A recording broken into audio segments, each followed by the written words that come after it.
அனைவருக்கும் வணக்கம். பாரம்பரிய திருவள்ளுவர் குலவம்சம் பிரசன்ன ஜோதிடர் சுப மாரிமுத்து திருப்பூரிலிருந்து இந்த பதிவு உங்களுக்காக. ஐயா வணக்கங்க ஐயா. வணக்கம் ஐயா.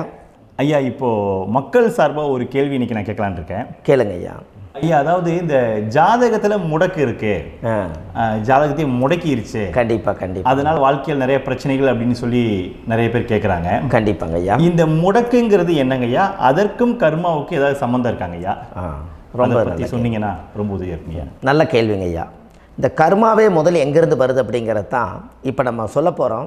இதுவரைக்கும் எத்தனையோ கருத்துக்களெல்லாம் நீங்கள் இந்த உலகத்தில் கேட்டிருப்பீங்க.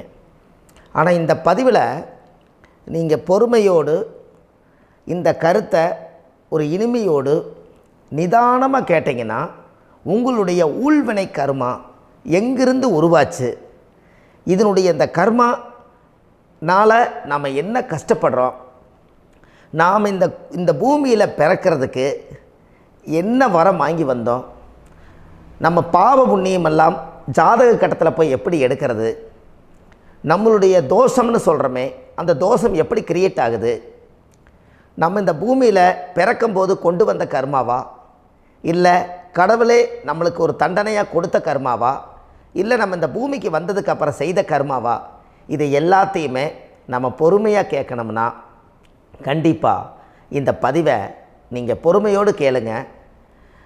உங்களுக்கு இதில் ஒரு பெரிய ஒரு ரகசியம் ஒன்று அடங்கியிருக்குது.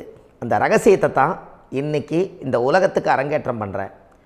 இந்த முடக்கு நம்ம ஐயா கேட்டதில் ஒரு அற்புதமான ஒரு விஷயம் என்ன அப்படின்னு கேட்டிங்கன்னா, முடக்குங்கிறது அந்த காலத்தில் பெரிய திறமையை கட்டி போட்டு வச்சுட்டா நம்மனால் அது இயங்க முடியுமாங்க? முடியாது இல்லைங்களா ஐயா? முடியாது. அப்போது அதே மாதிரி ஜாதக கட்டத்தில் நமக்கு வேண்டிய யோகத்தை கடவுளே நம்மளுக்கு நாம் செய்த பாவத்தினால அது முடக்கி வச்சிருச்சுன்னா அந்த பாவகத்தை அந்த ஜாதகர் அனுபவிக்க முடியுமா? அனுபவிக்க முடியாது. அப்போது அந்த அனுபவிக்க முடியாமல் வெளி உலகத்தில் போய் நம்ம தேடி போன பிறவியில் செய்த பாவத்தை இந்த பிறவியில் நீங்கள் தேடி கண்டுபிடிச்சி வாழ்க்கையில் நீங்கள் எப்போ மேலுக்கு வர்றது?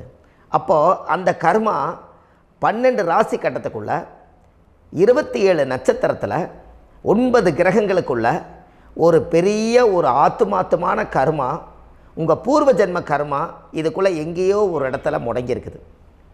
இந்த முடக்க மட்டும் உங்கள் ஜாதகத்தில் நீங்கள் கண்டுபிடிச்சிட்டிங்கன்னா ஹைலைட்டாக வாழ்கிறதுக்கு, இந்த உலகத்தில் சுதந்திரமான வாழ்க்கை வாழ்கிறதுக்கு ஒரு மிகப்பெரிய பொக்கிஷம் உங்கள் ஜாதகத்துக்குள்ளேயே இருக்குது. அப்போது அந்த ஜாதகத்துக்குள்ளே நாம் போன பிறவியில் நம்ம கர்மா நாம் என்ன செய்திருப்போன்னு உங்களுக்குள்ளே பெரிய குழப்பம் இருக்கும். என்னங்க ஐயா, நீங்கள் என்ன கர்மா பண்ணிட்டு வந்தீங்க, நாம் போன பிறவியில் நம்ம யாரை ஒரு வதச்சோம், யாரை நம்ம மனசை புண்படுத்தினோம், நம்ம தாத்தாவுக்கு சோறு போட்டோமா, நம்ம பாட்டனுக்கு சோறு போட்டோமா, நம்ம முப்பாட்டனுக்கு சோறு போட்டோமா, நம்ம கொள்ளுப்பாட்டனுக்கு சோறு போட்டோமா, அப்போ நம்ம அப்பாவுக்கு நம்மளை பெற்றவருக்கு நம்ம சாப்பாடு கொடுத்தோமா, இவங்களுக்கெல்லாம் நம்ம சேவை பணிமடைகள் செஞ்சோமா, நம்மளுடைய உறவுகளுக்கெல்லாம் அரவணைச்சு போனோமா, நம்மளுடைய இந்த மாதிரி நாம் இரத்த சம்பந்த உறவுகளை இருந்து தான் இந்த உலகத்துக்கு நம்ம வெளியில் வந்திருப்போம். அப்போது வெளியில் நீங்கள் நிற்கிறீங்க, அப்படியே மேலே போய் பார்த்தீங்கன்னா ஒரு 7 தலைமுறையில் ஒவ்வொருத்தரும் செய்த கர்மாவெல்லாம் நம்ம பிளட்டு ரிலேட்டிவாக இப்போ நீங்கள் கரண்ட்டில் இருக்கிறவங்க கிட்ட தான் டெபாசிட் பண்ணியிருக்கோம். அப்போ இது தெரியாமல் நாம் ஜாதகத்துக்குள்ளே போய் தசாபுத்தி நல்லா தனுங்க இருக்குது, நான் ரொம்ப கஷ்டப்படுறேன், என் ஜாதகத்தில் போய் பார்த்தேன் எல்லா கிரகங்களும் நல்ல வலிமையாக இருக்குன்னு தான் சொன்னாங்க, ஆனால் இன்னும் என்னுடைய கடன் அடையலை, இன்னும் என்னோடய கர்ம தீர்ந்த மாதிரியே தெரியல, எனக்குள்ளே ஒரு தாட்டு என்னமோ நான் ஒரு பின்தங்கின வாழ்க்கையிலே வாழ்ந்துட்டுருக்கேன் அப்படின்னு நீங்கள் சொல்லும்போது, அப்போ இதையெல்லாம் தாண்டி ஒரு கர்மா உங்களுடைய ராசி கட்டத்துக்குள்ளே எங்கேயோ ஒரு பக்கத்தில் ரகசியமாக புதைஞ்சிருக்கு. அப்போது அந்த ரகசியமாக புதைஞ்சிக்கக்கூடிய அந்த முடக்கு தான் இன்றைக்கி இந்த உலகத்துக்குள்ளே நீங்கள் தெரிஞ்சுக்கக்கூடிய விஷயம். அப்போ அந்த முடக்குங்கிறது ஒன்று உண்மை. இந்த உலகத்துக்கு நம்மளை எல்லாத்துலேயும் நல்லா யோசிச்சு பாருங்கள். 12 ராசி கட்டம் இருக்குதுங்களா ஐயா? ஆமாங்க ஐயா. ஆனால் கிரகம் எத்தனை இருக்குதுங்க? 9 தான் இருக்குங்க ஐயா. ஆமாம், 12 ராசிக்கு 12 கட்டத்துக்கு 12 கிரகம் கொடுத்துருக்கலாமல்ல கடவுள். அப்போ ஏன் 3 கட்டத்தை மட்டும் எம்டி பண்ணி மீதி 9 கிரகத்தை வச்சுக்கிறாருன்னா, அப்போ நாம் செய்த 3 தலைமுறை கர்மாவுக்கு அது எந்த கட்டம் பிளாக் ஆகுதோ அந்த கட்டத்துக்குள்ளே ஏதோ ஒரு ரகசியம் இருக்கிறனால தானே எங்கேயோ ஒரு பக்கத்தில் நீங்கள் கண்டிப்பாக கர்மாவில் மாட்டுவீங்கிறது கடவுளே படைச்சு தானே இதை உருவாக்கியிருக்காரு. 12 ராசிக்கு 12 கட்டம் கொடுத்துருந்தா எங்கே நீங்கள் சுற்றி வந்தாலும் ஏதோ ஒரு வீட்டுக்குள்ளே போய் உட்காந்துக்கலாம். ஆனால் ஒரு வீடு சுத்தமாக இருக்குது, ஒரு வீட்டில் 4 கிரகம் இருக்குது, ஒரு வீட்டில் 3 கிரகம் இருக்குது, ஒரு வீட்டில் 5 கிரகம் இருக்குது, ஒரு 3 வீடு 4 வீடு காலியாக இருக்குது. அப்போ எங்கேயோ ஒரு ராசி கட்டத்துக்குள்ளேயே கடவுளுடைய கர்மா விளையாட்டு, அது ரகசிய விளையாட்டு தான். அப்போது இந்த இடத்துல தான் உங்கள் ஜாதகத்தில் முடக்கு இருக்குது. இந்த முடக்கை நீங்கள் எப்படியெல்லாம் அதை ஆராய்ச்சி பண்ணி கண்டுபிடிக்க முடியும் அப்படிங்கிற ஒரு விஷயத்தை தான் இன்றைக்கி நம்ம இந்த உலகத்துக்குள்ளே இதை நுழைக்க போகிறேன். இப்போ அப்பா செய்த பாவம்னு ஒன்று இருக்குமில்லங்க ஐயா, நம்ம அறியாத வயசில் தெரியாதில்ல, அப்பா செய்த பாவம்னு இருக்கும். அப்பாவுடைய சொத்து பிள்ளைக்குத்தானா, அப்பாவுடைய பாவம் பிள்ளைக்குத்தானே, என்னங்க ஐயா? சரி, அப்போ தாத்தா இருக்கிறாரு, தாத்தாவுடைய கர்மா உயிர் எங்கே எழுதி வைக்கிறாருங்க? அப்போது மகனை விட்டுறாரு. அப்போ தாத்தா மாதிரியே முகம் இருக்குது, தாத்தா மாதிரியே அவருடைய நடை உடை பாவனை இருக்குது, அவர் தாத்தாவுடைய ஜீனு தான் அப்படின்னு இவர் சொல்லும்போது, அப்போ தாத்தாவுடைய சொத்து பேரனுக்கு சொந்தம்னா தாத்தாவுடைய பாவம் எங்கே போகுங்க? Very good. அப்போ அப்போது இந்த கர்மா எப்படி டிரான்ஸ்ஃபர் ஆகுதுன்னு உங்களுக்கு தெரியுதா? அப்போ நீங்கள் போன பிறவியில் அந்த தாத்தாவுடைய பேரனை நீங்கள் பிறக்கிறதுக்கு கர்மம் உங்களை செயல்பட வச்சுருக்குது. அதனால் நீங்கள் தாத்தாங்கிறீங்க. அதனால் அந்த கௌரவமாக எங்கள் தாத்தா சம்பாரித்த சொத்து நான் தான் அனுபவிக்கணுங்கிற விதியை நீங்கள் உருவாக்கிறீங்க. அப்போது இந்த ஜாதகத்தில் அந்த ஊழ்வினை தோஷந்தான் ஏதோ ஒரு வழியில் உங்களை கர்மாவை செயல்படுத்துது. அதனால தான் இந்த ஜாதகத்தில் எந்த ஒரு முடக்கை எடுக்கிறதா இருந்தாலும் சூரியன் என்ற நட்சத்திரம் எதுவோ அந்த நட்சத்திரத்துக்கு எந்த வீடு முடக்காகுதோ அங்கே தான் உங்களுடைய கர்மா ஒளிஞ்சிருக்கும். இதுதான் உங்களுடைய பெரிய ஒரு பொக்கிஷமான ரகசியம். சரிங்க ஐயா, இப்போ இதில் நவகிரகங்கள் 9 இருக்கும்போது ஏன் சூரியனை மட்டும் நம்ம இதில் எடுத்துக்கணும்னு நீங்கள் சொல்கிறீங்க? நல்ல கேள்விங்க ஐயா. நீங்கள் கேட்டீங்க பார்த்தீங்களா, 9 நவகிரகம் இருக்கும்போது சூரியனை மட்டும், அந்த சூரியன் என்ற நட்சத்திரம் பிறக்கும்போது அந்த வீடு மட்டும் முடக்காகுன்னு நீங்கள் கேட்டீங்க இல்லையா? இதுதான் அற்புதமான கேள்வி. ஏன் அப்படின்னு கேட்டிங்கன்னா, சூரியன்னா அப்பாவோட உயிர் கரு போய் அம்மாவுடைய பனிக்கூடத்தில் கர்ப்பத்தில் வச்சு 10 மாதம் 300 நாள் சுமந்து நீங்கள் இந்த பூமிக்கு வெளியில் வரும்போது நீங்கள் என்ன பாவத்தை இவங்க விதைச்சாங்களோ அந்த கர்மாவை வாங்கிட்டு தான் நீங்கள் வெளியில் பிரசவமாகறீங்க. இதுதானே? அப்போ சூரியன் என்ற நட்சத்திரம், அந்த சூரியனுங்கிறது உயிர் கருவல்லவா, அப்பாவுடைய உயிரணுக்கள் அம்மாவுடைய கருவிக்குள்ளே போய் நாம் குழந்தை வடிவத்தில் இருந்து 300 நாள் பாவ உன்னித்த பதிவில் ஏட்டு எழுதி ஒரு ஜாதகத்தை கையில் கொடுத்து பிறந்த உடனே உங்களுக்கு ஒரு ஏட்டை பெரட்டி நீ இப்படித்தான் விதி, இனிமேல் இப்படித்தான் நீ வாழணும்னு சொல்லி உங்கள் கர்மாவை நீங்கள் கர்மாவோடு தானே வெளியில் பிறக்கிறீங்க. அப்போ சூரியன் என்ற நட்சத்திரம் தானே இந்த உலகத்துக்கு ஒரு பெரிய ஒரு மகத்துவம். இப்போ பாருங்கள், விடிய வரைக்கும் நம்ம முழிச்சிட்ருக்குறோம், காலையில் சூரிய உதயமானால் அவங்கவுங்க செயல்படுறோம். மீதி எல்லா கிரகங்களுக்குமே வெளிச்சத்தை கொடுக்கக்கூடிய சக்தி சூரியனுடைய பிம்ப ஒளிக்குத்தானே உண்டு, என்னங்க ஐயா? அதனால தான் மேசத்து உச்ச வீடுன்னு சொல்லி மேசத்தை உச்சம்னு சொல்லி சூரிய உச்சத்தை அங்கே தான் வச்சாங்க. அப்போது அந்த காலச்சக்கரத்துக்கு 5ஆம் இடம் பூர்வ புண்ணியஸ்தானத்தில் போய் சிம்மத்தில் கொண்டு போய் சூரியனை ஆட்சி வீடுன்னு வச்சாங்க. அப்போது சூரியனில் இருந்து தான் அந்த மையப்புள்ளி உருவாகுது. அப்போ உங்களுடைய ஜாதகத்தில் அந்த சூரியனாகப்பட்டவர் பிறக்கும்போது நீங்கள் உங்கள் ஜாதகத்தை நீங்கள் எடுத்துக்கங்க ஐயா. நீங்கள் இன்றைக்கே போய் கதவை திறந்து உங்கள் பெட்டியை திறந்து பீர்வாவுக்குள்ளே உங்களுடைய ஜாதகம் இருக்குது, அந்த ஜாதகத்தை எடுத்து ஜோதிடர்கிட்டையே நீங்கள் சந்தேகம் கேட்குறக்கு முன்பு நீங்களே உங்களுடைய கர்ம பற்றி தெரிஞ்சுக்கிறதுக்கு இந்த பதிவில் உங்களுக்கு ஒரு ரகசியத்தை சொல்லித்தரேன். உங்கள் ஜாதகத்தில் இப்போ இது வரைக்கும் ராசி கட்டத்தை நீங்கள் பார்த்துருப்பீங்க, ஆனால் பாதசாரம்னு ஒன்று இருக்கும் இல்லைங்களா? ராசிக்கு பாதசாரம்னு ஒன்று இருக்கும். சூரியன் என்ன நட்சத்திரத்தில் இருக்குது, சந்திரன் என்ன நட்சத்திரத்தில் இருக்குது, செவ்வாய் என்ன நட்சத்திரத்தில் இருக்குது, புதன் என்ன நட்சத்திர காலில் நிற்குது, இதெல்லாமே அந்த சாரம் இல்லாத ஜோதிடம் சோரம் போய்விடும். அதனால் அந்த சாரத்தில் நிற்கிது பார்த்தீங்களா கிரகம், அதில் இப்போ நீங்கள் உங்களுடைய ராசி கட்டத்தை ஓப்பன் பண்ணுங்கள். இதில் ராசி கட்டத்தில் சூரியன் என்ற நட்சத்திரம்னு ஒன்று இருக்கும் இல்லைங்களா? அது எதுவாக வேணாலும் இருந்துட்டு போட்டோம். அந்த நட்சத்திரம் தான் நீங்கள் பிறக்கும்போது தாயுடைய கருவறைக்குள்ள கரு உருவான நட்சத்திரமே அதுதான். புரிஞ்சுங்களா ஐயா? பிறக்கும்போது நீங்கள் அந்த கருவுடைய நட்சத்திரம் அப்பா வந்து கருவை உருவாக்கி கர்மாவை விதைச்சது அந்த சூரியன் என்ற நட்சத்திரம் தான். அந்த வீட்டுக்கு தான் இந்த ராசி கட்டத்தில் உங்களுக்கு முடக்கு உருவாகுது. புரிஞ்சுங்களா ஐயா? அப்போது ஒரு ஜாதகத்தில் சூரியன் என்ற நட்சத்திரம் எதுவோ அதுதான் உங்களுடைய கர்மா நட்சத்திரம். இப்போ நம்ம பிறக்காதுக்கு முன்னாடி அப்பா கட்டத்தில் அந்த கர்மா டெபாசிட் ஆகிருக்கும். அதை ட்ரான்ஸ்ஃபர் எப்படி பண்ணுறாரு? அவருக்கு ஒரு கல்யாணம் வச்சு அவர் குடும்ப வாழ்க்கையில் வாழ்ந்து நம்மளோட உயிர் கருவை கொண்டு போய் ஊராம் பொண்ணை கல்யாணம் பண்ணி பொண்டாட்டின்னு எடுத்துக்கொண்டு அந்த பொண்டாட்டிங்கிற உரிமையாகி இவருடைய உயிர் கரு உருவாகி வாரிசுகள் வெளியில் வருது. அதானங்க ஐயா? அப்போது அந்த சூரியன் என்ற நட்சத்திரம் தான் இந்த உலகத்தில் ஒரு பிரம்மாண்டமான நட்சத்திரம். இந்த நட்சத்திரம் உங்கள் மனசுக்குள்ளே ஏதாவது இருந்துச்சுன்னா உங்கள் வீட்டில் ஏதாவது ஒரு நல்ல விஷயங்கள் நீங்கள் பண்ணுறதா இருந்தால் அந்த கர்மா நட்சத்திரம் சூரியனுடைய நட்சத்திரம் இருக்குது பார்த்தீங்களா, அந்த நட்சத்திரத்தில் எந்த ஒரு சேவைகளும் செய்யக்கூடாது. அதுதான் கர்மா.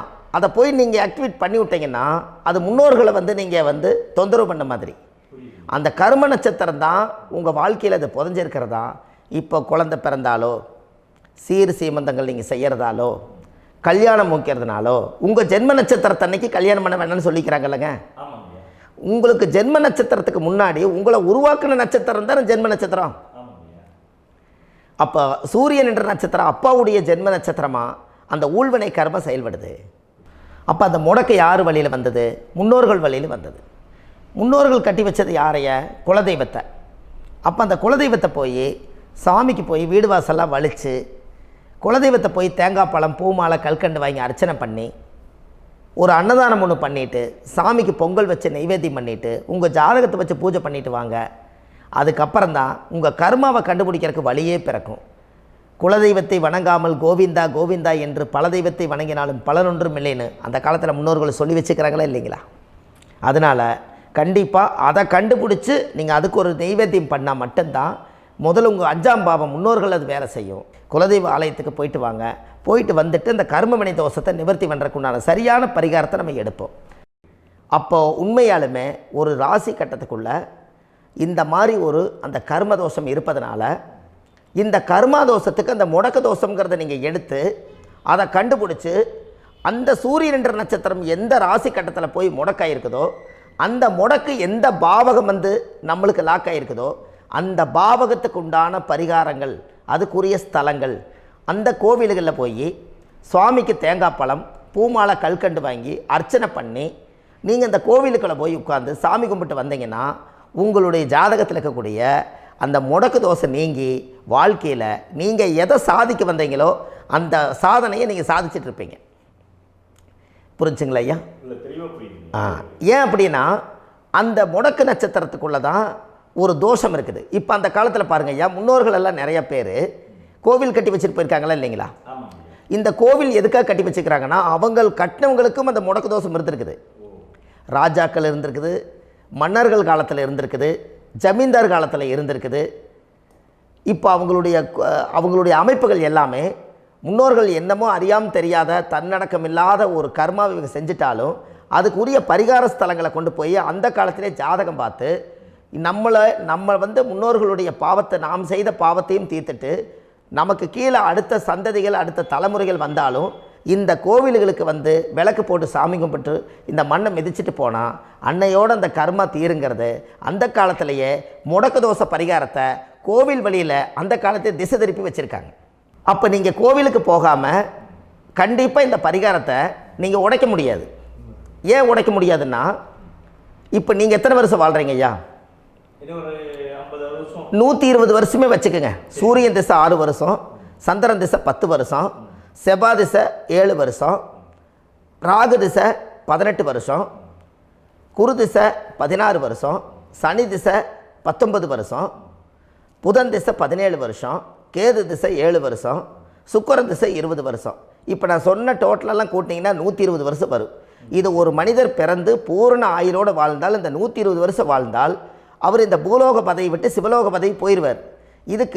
அதுக்கு பேர் தான் பூரண ஆயுள் என்று பொருள். அப்போ இந்த பூரண ஆயுளை வாழ்ந்தவருக்கு 120 வருஷம். கோயில் எத்தனை வருஷம் வாழுதுங்க ஐயா? கோயில் பழங்காலத்து கோயிலெல்லாம் எத்தனை வருஷம் வாழுதுங்க? 12 வருஷத்துக்கு கும்பாபிஷேகம். அது ஓகே, அது பரவாயில்ல. 12 வருஷத்துக்கு ஒருக்கா பழசை புதுப்பிச்சு கும்பாபிஷேகம் பண்ணி மறுபடியும் அதுக்கு பவர் ஊட்டி சக்தி ஊட்டி அதுக்கு உருவேற்றுறாங்க. நான் சொல்கிறது கோயில் 5000 வருஷம் 4000 வருஷம் பெரிய பெரிய சித்தர்கள், மகான்கள், ரிஷிமார்கள், யோகிகள், சித்தர்கள் இவங்களெல்லாம் போய் கோவில்லையே சிவனையும் பெருமாளையும் வழிபாடு பட்டுட்டு கோவில்லையே ஒரு ஓரத்தில் ஜீவசமாதி ஆயிட்டாங்கன்னு பழைய கால கோயிலில் சித்தர்கள் குடியிருக்காங்களா இல்லைங்களா? இருக்காங்கல்லங்க ஐயா. அப்போது நாம் 120 வருஷம் வாழ்கிறோம், கோவில் 5000 வருஷம் வாழுது. எங்கே சக்தி அதிகமாக இருக்குன்னு சொல்லுங்க? கோவிலில் தாங்க ஐயா. கோயில் தான், அதில் ஒன்றும் மாற்றம் இல்லைங்களே. கோயில் தாங்க. அப்போ கோவிலில் தான் அந்த சக்தி இருக்குதுன்னு நீங்கள் சொல்கிறீங்க. அப்போ உங்களுடைய கர்மாவை உடைக்கிறதுக்கு 120 வருஷம் பெருசா 5000 வருஷம் பெருசான்னு சொல்லுங்கள்? 5000 தாங்க. அப்போ 5000 வருஷம் உள்ள அலைகள் வந்து எத்தனை அந்த சிவனுக்கு இப்போ சிவன் கோயிலே உங்களுக்கு முடக்கு தோஷத்துக்கு ஒரு கோயில் வருதுன்னு வச்சுக்கோங்க. அந்த கோவிலில் எத்தனை முடக்குகளுக்கு உண்டான கோவில்கள், எத்தனை பழங்களை ஊற்றி சாமிக்கு அபிஷேகம் பண்ணியிருப்பாங்க, எத்தனை பால் கூட ஊற்றிருப்பாங்க, பன்னீர், தேன், இளநீ, மஞ்சள் நீர், திருமஞ்சனம், அபிஷேகம், பொங்கல், நைவேத்தியம் இத்தனையும் செஞ்சு அந்த சிவனை வந்து சிவனாக பார்த்து அந்த கருவறைக்குள்ள ஒரு கிராணங்கள் வரும்போதும் கூட பாதுகாப்பு பண்ணி வச்சு நல்ல சக்தியோடு அந்த கருவறையை புத்தியோடு அவங்க வேலை செஞ்சு அந்த காலத்தில் வச்சுருக்காங்களா இல்லைங்களா?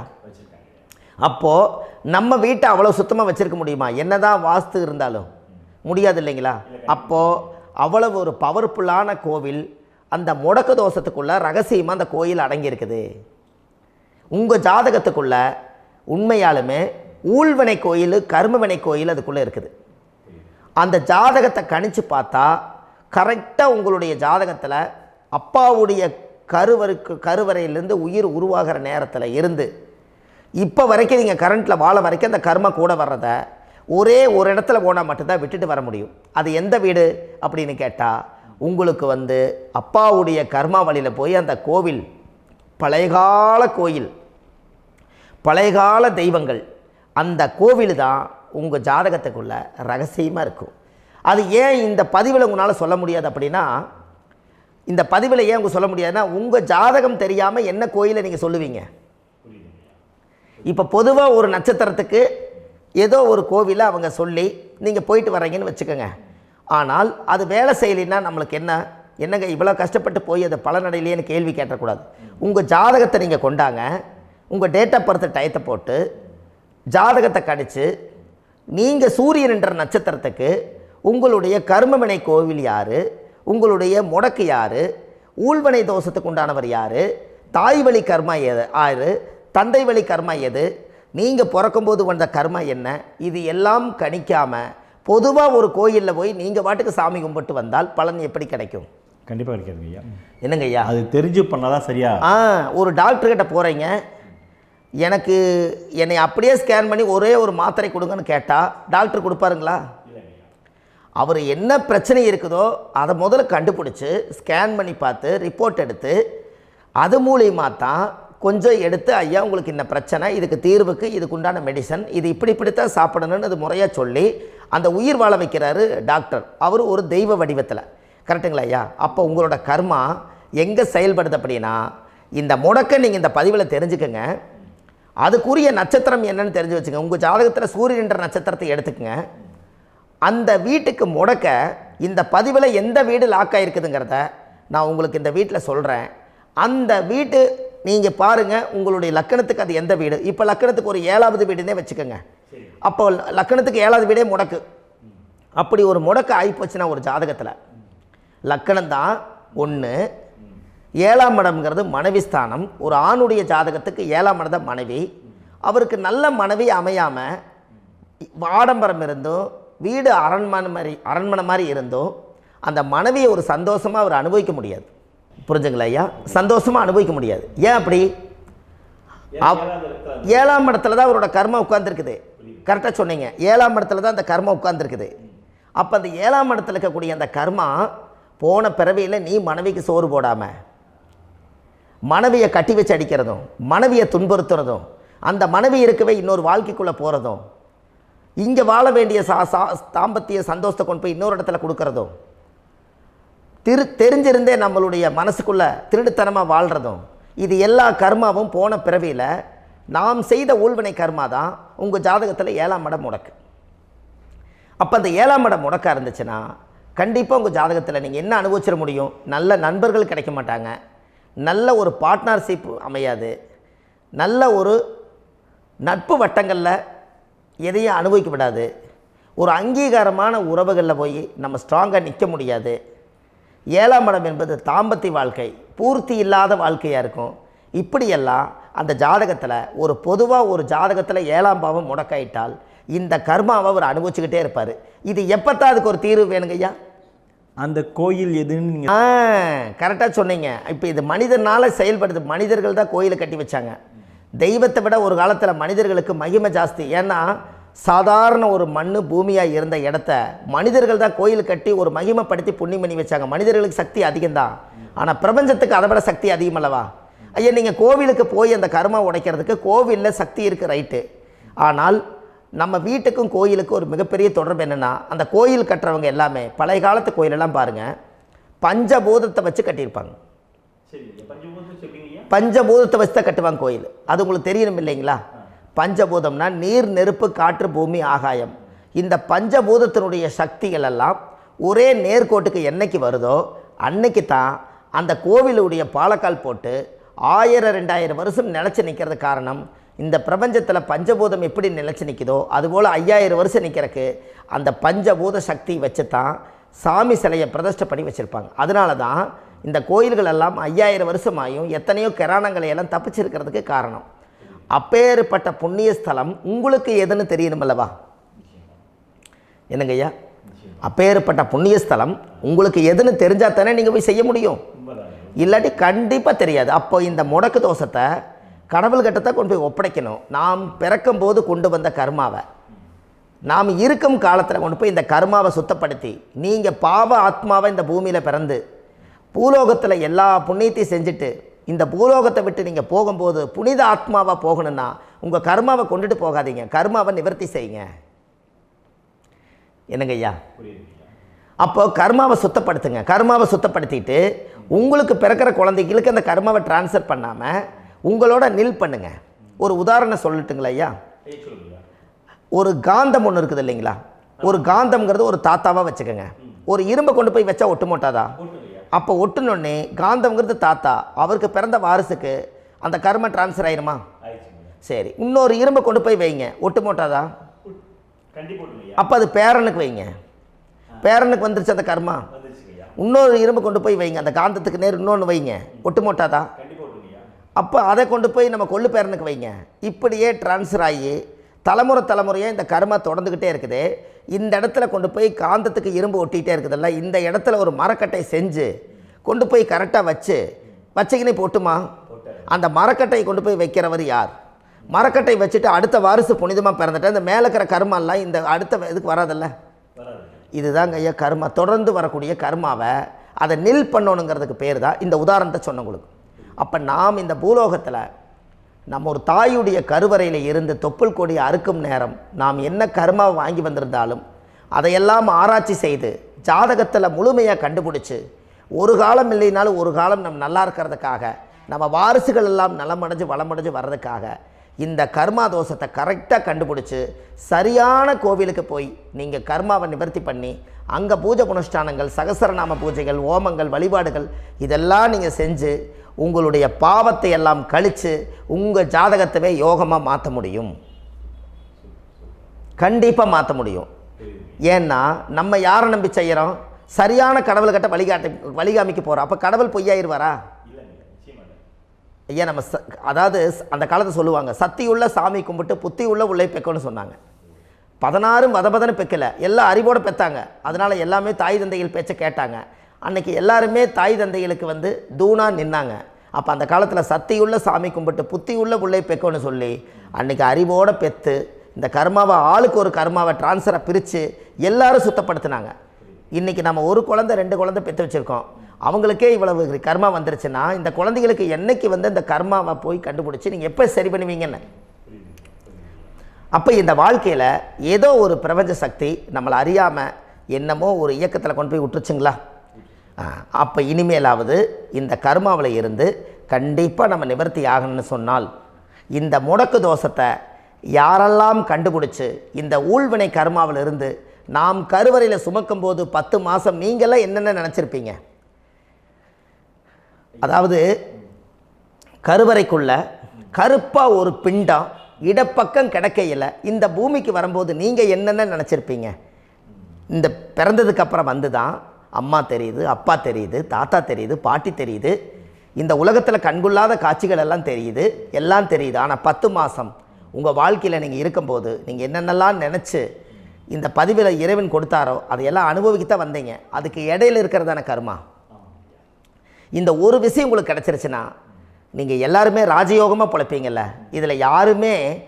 இதில் ஏழை பணக்கார யாரையுமே சொல்ல வரல. அவங்க பிறக்கும்போது புண்ணியத்தை பொறுத்து தான் போன ஜென்மத்தில் நம்ம என்ன புண்ணியங்கள் பண்ணி வச்சோமோ அந்த புண்ணியத்தில் இன்றைக்கி நல்லா வாழ்கிறாங்க. ஒருத்தர் கேட்டார், என் ஜாதகத்தில்ங்க எங்கூட படித்தவர் இடம் வாங்கிட்டார், வீடு வாசல் கட்டிட்டார், தொழில் பண்ணிட்டார், நல்லா இருக்கார், ஆனால் நான் இன்னும் அப்படியே தான் இருக்கிறேங்கன்னு ஒருத்தர் கேட்டார். அதுக்கு ஒரு கருத்து என்னென்னா, டேட் ஆஃப் பர்த் ஒன்று தான், டைம் ஒன்று தானே வச்சுக்கோங்க. அவங்க அப்பா செஞ்ச புண்ணியம் வேறு, நீங்கள் செஞ்ச பாவங்கள் வேறு. அவர் செஞ்ச புண்ணியத்தினால அவருக்கு எல்லாமே முன்னாடி கிடைக்கிது. நீ கர்மாவெல்லாம் கழிச்சிட்டினா பின்னாடி கிடைக்க போகுது. இதில் மற்றவங்களை பற்றி வேற்றுமையாக நினைக்கிறதுல எந்த ஒரு இதுவுமே இல்லை. அப்போ ஒருத்தர் பார்த்து ஒருத்தர் வாழ வேண்டாம். உங்களுடைய சுய அறிவை வச்சு இந்த பூலோகத்தில் இந்த பூமியில் நீங்கள் 4 தெரிஞ்சு நல்ல விதமாக கற்றுக்கிட்டு இந்த உலகத்தில் சிறப்பாக வாழ கற்றுக்குங்க. அதுக்கு அந்த ஊழ்வினை தோஷத்தை கண்டுபிடிங்க. உங்களுக்குன்னு ஒரு முடக்கு இருக்குதுங்கிறத இன்றைக்கி நீங்கள் எழுதி வைங்க. அதை எப்படியாவது கண்டுபிடிங்க, அதை தேடுங்க. ஒரு முறை நீங்கள் ஜாதகத்தை கொண்டு வாங்க. அந்த ஜாதகத்தை கொண்டு வந்து உங்கள் பாவகத்தில் எத்தனாம் பாவம் முடக்காயிருக்குதுன்னு பாருங்கள். அந்த பாவகம் முடக்காயிருச்சுன்னா உங்கள் வாழ்க்கையில் அதிலிருந்து உங்களால் வெளியில் வரவே முடியாது, கண்டிப்பாக வர முடியாது. அதை நீங்கள் கண்டுபிடிச்சா மட்டும்தான் நீங்கள் மேலே வர முடியும். ஏன்னா நிறைய பரிகாரங்கள், பூஜைகள், யாகங்கள், ஓமங்கள் எல்லாம் செய்து வச்சும் கூட அந்த கர்மவினைக்கு உண்டான கோவிலுக்கு போய் அந்த 5000 வருஷ பழமை வாய்ந்த தெய்வத்துக்கிட்ட போய் நீங்கள் முறையிட்டு விளக்கு போட்டு உங்கள் கர்மத்தை எல்லாம் நான் நீ தான் தீர்த்து கொடுக்கணும்னு சொல்லி நம்பிக்கையோடு நீங்கள் போய் அந்த சரணாகதி அடையிறீங்க பாருங்கள், அங்கே தான் உங்கள் கர்மாவை எடுத்து விடுறாரு. அப்போ இந்த ரகசியம் உங்களுக்கு வேணுமல்லவா? அப்போ உங்கள் ஜாதகத்தில் எங்கே முடங்கி அதுக்குரிய கோவில்கள் எல்லாம் என்ன, அதுக்கு தான பரிகாரம் என்ன, அதுக்கு நீர் பரிகாரம் என்ன, யாத்திரை பரிகாரங்கள் என்ன, நீங்கள் வீட்டில் இருந்தே செயல்படுத்தக்கூடிய பரிகாரங்கள் என்ன, பரிகாரம் கோவிலுக்கு போய்த்தான் நடக்குமா, இல்லை நாம் வீட்டில் வச்சு வணங்குறதுனால நடக்குமா, நாம் செய்யக்கூடிய தர்ம பரிகாரங்கள் என்ன, தான பரிகாரங்கள் என்ன, இப்படி பல விதமாக இருக்கிறனால உங்கள் ஜாதகத்துக்கு எந்த மாதிரி பரிகாரம் கனெக்ட் ஆகுதுங்கிறது தெரியணும். இது தெரியாமல் கண்டிப்பாக உங்களால் செயல்படுத்துறது ரொம்ப கஷ்டம். இதனால் இதை நீங்கள் தெரிஞ்சுக்கணும்னா இப்போ நம்ம பாருங்கள், நீங்கள் அந்த தெரிஞ்சுக்கிட்டாலே உங்கள் வாழ்க்கையில் ஒரு டைம் தான் நீங்கள் தெரிஞ்சுக்க போகிறீங்க. உங்களுடைய கர்மா என்ன, நீங்கள் எங்கே செயல்பட்டு போயிட்டுருக்கிறீங்க, உங்கள் போகிற பாதை சரியா இல்லை அந்த பாதையில் முள்ளு கல் இருக்குதா, இது எல்லாம் உங்களுக்கு தெரியலனா இந்த முடக்கை கண்டுபிடிக்கக்கூடிய சக்தி வாய்ந்த இந்த கர்மாவை நிவர்த்தி பண்ணுறதுக்கு வழிகள் இருக்குது. அதனால் நீங்கள் கண்டிப்பாக இந்த முடக்கை தெரிஞ்சுக்கணும். இந்த முடக்கு ராசினா என்ன உண்மையாலுமே உங்கள் வாழ்க்கையில் நீங்கள் தெரிஞ்சு இனிமேல் உங்கள் வாழ்க்கையில் இதுவரையிலும் கர்மாவுக்குள்ளேயே கஷ்டப்பட்டீங்க, வழி தெரியாமல் கண்ணை கட்டி காட்டில் விட்ட மாதிரி இருந்தீங்க. இனி அப்படி இருக்க வேண்டாம். உங்கள் ஜாதகத்தில் 12 ராசி கட்டத்தில் 9 கிரகம் போகும், மீனி 3 கிரகம், 3 கட்டம் உங்களுக்கு எங்கேயோ ஒரு பக்கத்தில் 3 கட்டம் எம்டியாக தான் இருக்கும். கரெக்டுங்களா? அது இல்லாமல் ஒரு ஜாதகம் பிறக்காது. ஏன்னா 9 கிரகத்துக்கு 9 கணக்கு போட்டால் 3 கட்டம் எம்டியாக தான் நிற்குது. அந்த கட்டத்துக்குள்ளே எந்த நட்சத்திரத்தில், எந்த சாரத்தில், எத்தனாவது டிகிரியில், எத்தனாவது பாதசாரத்தில், எத்தனை வெகுளையில், எத்தனை செகண்டுக்குள்ளே இந்த கர்மா உள்ளே புகுந்து உங்களை செயல்படுத்துதுங்கிறத கண்டிப்பாக உங்கள் ஜாதகத்தை கொடுங்க. பார்த்து இந்த விஷயத்தை சொல்கிறேன், நீங்கள் அந்த இடத்துக்கு போய் நிவர்த்தி பண்ணிவிட்டு உங்கள் வாழ்க்கையில் கொஞ்சம் காலம் வாழ போகிறீங்க. பாருங்கள், பிறந்ததுலேருந்து 20 வருஷத்துக்குள்ளே இளமையாக வாழ்கிறீங்க, குழந்தையாக வாழ்கிறீங்க. 20லேருந்து 40 வயசுக்குள்ளே தான் உங்களுக்கு ஒரு பொண்ணை பார்த்து கல்யாணம் பண்ணி ஒரு கரு உருவாக்குறீங்க. அதுக்கப்புறம் 40லேருந்து 60க்குள்ளே குழந்தை பெற்று கடமை முடிச்சிடுறீங்க. 60 வயசுக்கு மேலே ரிட்டையர்ட் ஆகிடுறீங்க. இந்த 20க்கும் 60க்கும் இல்லாத 20லேருந்து இந்த 40 வயசுக்குள்ளே உங்களோட தேடல் என்னவோ அது வாழ வேண்டிய சுகபோகமான வாழ்க்கை எல்லாமே அந்த 40க்குள்ளே தான் இருக்குது. இந்த 40க்குள்ளே இருக்கக்கூடிய வாழ்க்கையை இந்த கர்மா தெரியாமல் காலத்தை வீணாக்க வேண்டாம். வாழ வேண்டிய வயசில் நீங்கள் வாழணும். அதுக்குரிய கர்மாவை நீங்கள் சுத்தப்படுத்துங்க. எப்படியெல்லாம் நீங்கள் சந்தோஷமாக வாழ்கிறீங்கன்னு எனக்கு ஒரு தகவல் கொடுங்க. வேறு லெவலில் நீங்கள் இருப்பீங்க. கண்டிப்பாக இந்த பதிவில் உங்களுக்கு நான் இந்த விஷயத்தை கொடுக்க போகிறேன். இந்த முடக்கு நட்சத்திரங்கள் என்ன அப்படிங்கிறத இந்த பதிவில் நீங்கள் ஒரு நோட் ஒன்று எடுத்துக்கோங்க, குறித்து வச்சுக்கோங்க. இதில் இருந்து அவங்கவுங்களுக்கு முடக்கு நட்சத்திரம் என்னங்கிறத இந்த பதிவில் நான் உங்களுக்கு கொடுக்குறேன். இந்த வீடு தான் அது முடக்குங்கிறத சொல்கிறேன். இதையெல்லாம் நீங்கள் தெரிஞ்சு உங்கள் ஜாதகத்தவே நீங்கள் முடக்கு எடுத்து கண்டிப்பாக உங்கள் வாழ்க்கையில் நீங்கள் நல்லா இருப்பீங்க. அதுக்கு ஒரு நோட் எடுத்து வச்சுக்கோங்க. இது வரைக்கும் கர்மாவை பற்றி நம்ம பேசினோம். உங்கள் ஜாதகத்தில் சூரியன் என்ற நட்சத்திரத்துக்கு தான் முடக்குன்னு சொன்னீங்களே, எந்த வீடுங்கிற ரகசியத்தை இன்றைக்கி நம்ம எல்லோரும் தெரிஞ்சுக்கலாமா? இத்தனை காலமாக நீங்கள் தெரிஞ்சுக்காத ஒரு ரகசியத்தை இன்றைக்கி உங்கள் ஜாதக கட்டத்தில் நீங்களே முடக்க கண்டுபிடிச்சி அதுக்குண்டான பலனை தேட போகிறீங்க. அந்த தேடல் தான் உங்களை கொண்டு போய் உட்கார வைக்க போகுது. ஒரு உதாரணம், உங்கள் ஜாதகத்தில் பாதசாரம் இருக்குது அல்லவா? அந்த பாதசாரத்தில் சூரியன் என்ற நட்சத்திரம், சூரியன் நின்ற நட்சத்திரம் பாதசாரத்தில் கரெக்டாக எடுங்க. சூரியன் என்ற நட்சத்திரம் உத்திராட நட்சத்திரமாக இருந்தால் விருச்சிக ராசி வீடு தான் முடக்கு ராசி. அப்போ உங்கள் வாழ்க்கையில் அது மேசத்துக்கு அது 8வது வீடு, உங்கள் லக்கணத்துக்கு அது எத்தனாவது வீடு நீங்கள் பார்த்துக்கோங்க. அது செவ்வாயுடைய வீடு. அந்த விருச்சிக ராசி தான் முடக்கு ராசி வரும். செக் பண்ணி பாருங்கள், கரெக்டாக இருக்கும். அப்போது கண்டிப்பாக உங்கள் வாழ்க்கையில் ஒரு நல்ல முன்னேற்றங்கள் வரணும். எடுத்த காரியம் ஜெயமடையணும். செய்யும் தொழிலில் லாபம் ஏற்படணும். 4 பேர்த்துக்கு முன்னாடி நான் கௌரவமாக வாழணும். வண்டி வாகன சொத்து சுகம் எல்லாம் எனக்கு அமையணும்னு சொன்னால் அந்த பாவகம் முடக்கு ராசியாக இருப்பதனால என்றைக்கு அதை நீங்கள் ரிலீஸ் பண்ணுறீங்களோ அன்னையிலிருந்து உங்களுடைய வாழ்வாதாரம் உயரும். அதுக்கப்புறம் தான் உங்கள் வாழ்க்கை ரொம்ப நல்லாயிருக்கும். உத்திராட நட்சத்திரத்தை பற்றி இது வரைக்கும் நீங்கள் பார்த்தீங்க. அடுத்தது திருவோண நட்சத்திரத்தை பற்றி அடுத்த பதிவில் நம்ம பார்க்க போகிறோம். நம்ம ஆன்லைன்லேயே ஜாதகம் பார்க்குறோம். உங்கள் date of birth, time, place கொடுத்தீங்கன்னா போதும். உங்களுக்கு ஜாதகத்தை கணிச்சு ஃபோன்லேயே உங்களுக்கு கர்ம ராசி கண்டுபிடிச்சி உங்களுக்கு உண்டான கர்ம பரிகாரத்தை சொல்லி உங்கள் வாழ்க்கையில் ஒரு வெளிச்சத்தை கொண்டு வர்றதுக்கு என்றைக்கும் உங்களுக்கு உறுதுணையாக இருப்பேன். நீங்கள் கண்டிப்பாக இந்த பதிவுகள் எல்லாம் இது உங்களுக்காகத்தான். இது அதிகாலை நேரத்தில் பிரம்ம முகூர்த்தத்தில் இந்த பதிவை உங்களுக்கு முழுமையாக சமர்ப்பணம் பண்ணுறேன். இதை இதை வழி நடத்தி இதைய எப்படியெல்லாம் இந்த முடக்கை கண்டுபிடிச்சி இப்படியெல்லாம் பேச வச்சு அழகு பார்க்க நம்ம முன்னோர்களுடைய ஆசீர்வாதமும் இந்த முடக்கை கண்டுபிடிச்ச குருமார்களும் அவங்களுடைய குடும்ப பாரம்பரிய வம்சாவளிகளும் எல்லாருமே நல்லா இருக்கணும். அதுக்காக இந்த நேரத்தில் நான் வந்து அடியேன் சுப மாரிமுத்தாக இருந்து திருப்பூர்லேருந்து இந்த பதிவை உங்களுக்கு நான் கொடுக்குறேன். கண்டிப்பாக இந்த முடக்கு கோயிலுக்கு, இந்த முடக்கு தோஷத்துக்கு உண்மையான பரிகாரங்கள், எளிமையான பரிகாரங்கள் நீங்களே வாழ்க்கையில் செஞ்சு ஆதிகால பரிகாரங்கள் உங்கள் மனசுக்குள்ளே இருக்குது. அதை செயல்படுத்தினா மட்டும் போதும், வாழ்க்கை எங்கேயோ போயிடும். கண்டிப்பாக ஒரு முறை உங்கள் ஜாதகத்தை அனுப்பி வைங்க, உங்களுக்கு நான் பார்த்து பலன் சொல்கிறேன். இன்றைக்கி நான் கொடுத்த பதிவுகள் எல்லாம் உங்களுக்கு ரொம்ப பயனுள்ளதாக இருந்திருக்கும். உங்களுக்கு இது வரைக்கும் எத்தனையோ கர்ம வினைகளை பற்றி தெரியாமல் இருந்திருப்பீங்க. இந்த பதிவில் நிறைய கேட்டு தெரிஞ்சுக்கிட்டீங்க. இதெல்லாம் வாழ்க்கையில் ரொம்ப முக்கியமான பரிகாரங்கள், எளிமையான பரிகாரங்கள். நேராக நீங்கள் கடவுளை தான் கெட்டியாக பிடிக்க போகிறீங்க. அந்த பரிகாரங்கள் எல்லாம் செஞ்சு அதிகாரமாக வாழ்ந்து இந்த பூலோகத்தில் நல்ல சிறப்பாக வாழ்கிறதுக்கு இந்த பரிகாரம் உங்களுக்கு ரொம்ப யூஸ்ஃபுல்லாக இருக்கும். கண்டிப்பாக இந்த பதிவை செய்யுங்க. நம்ம பாரம்பரிய திருவள்ளுவர் குல வம்சம் பிரசன்ன ஜோதிடர் சுப மாரிமுத்து, திருப்பூரில் இருக்கேன். 30 ஆண்டு காலமாக நம்ம ஜோதிடம் பார்த்து கொண்டிருக்கிறோம். இவ்வளவு காலமாக எத்தனையோ ஆயிரக்கணக்கான மக்களுக்கு நம்ம ஜோதிடம் பார்த்து வழிகாட்டி நிறைய மக்களுக்கு நிறைய சேவைகள் செஞ்சுருக்கேன். நிறைய கோயில் கட்டி வச்சுருக்கேன், கும்பாபிஷேகங்கள் பண்ணி வச்சுருக்கேன், அன்னதானங்கள் நிறையா பண்ணி வச்சுருக்கேன், புண்ணிய யாத்திரைகள் நிறைய போய் வந்திருக்கேன். மக்களுக்காகவே நான் உங்களுக்கு உழைக்க தயாராக இருக்கேன். இந்த ஜோதிடம் வந்து என்னுடைய ஒரு பாரம்பரியமாக என்னுடைய அப்பா, தாத்தா, முன்னோர்கள் இதெல்லாம் எங்களுடைய குலத்தொழில் இது. அதனால் நாங்கள் பாரம்பரியமாக திருவள்ளுவர் குல வம்சம். வள்ளுவர் வாக்குன்னு யூடியூப் சேனலில் போனீங்கன்னா 1000 பரிகாரங்கள் கொடுத்துருக்கேன். அதுவும் உங்களுக்கு ரொம்ப யூஸ்ஃபுல்லாக இருக்கும். வள்ளுவர் வாக்கு அப்படின்னு போடுங்க. அப்படி இல்லைன்னா சுப மாரிமுத்துன்னு போடுங்க. இதில் பரிகாரங்கள் நிறையா கொடுத்துருப்பேன். கண்டிப்பாக இதெல்லாம் நீங்கள் சந்தித்து நீங்கள் ஒரு சப்ஸ்கிரைப் பண்ணி வச்சுக்கோங்க. நான் போடக்கூடிய பதிவுகள் எல்லாமே உங்களுக்கு நோட்டிஃபிகேஷனை வந்துடும். அதனால் நீங்கள் ஒரு சப்ஸ்கிரைப் பண்ணி வச்சுக்கோங்க. தினமும் ஒரு தகவல் உங்களுக்கு கொடுத்துக்கிட்டே இருக்கேன். இதெல்லாமே உங்களுக்கு ஒரு பெரிய சந்தோஷமான நிகழ்ச்சிகள். என்றைக்கும் உங்களோட நான் வாழ்கிறேன். உங்களுடைய குடும்பத்தில் நான் ஒருத்தராக இருந்து குடும்ப ஜோதிடராக நான் இருப்பேன். கண்டிப்பாக ஆயுளுள்ள வரைக்கும் உங்களுக்காக இந்த ஜோதிடத்துக்கு உழைச்சி உங்கள் குடும்பத்தில் ஒருத்தராக நான் வந்து ஒரு ரத்த உறவில் நான் வந்து இந்த பூர்வ ஜென்மத்தில் உங்களுக்கு நான் கடமைப்பட்டிருக்கேன். கண்டிப்பாக அடுத்த பதிவில் உங்களை நான் சந்திக்கிறேன். வாழ்வது ஒரு முறை, வாழ்த்தட்டும் தலைமுறை. நன்றி, வணக்கம்.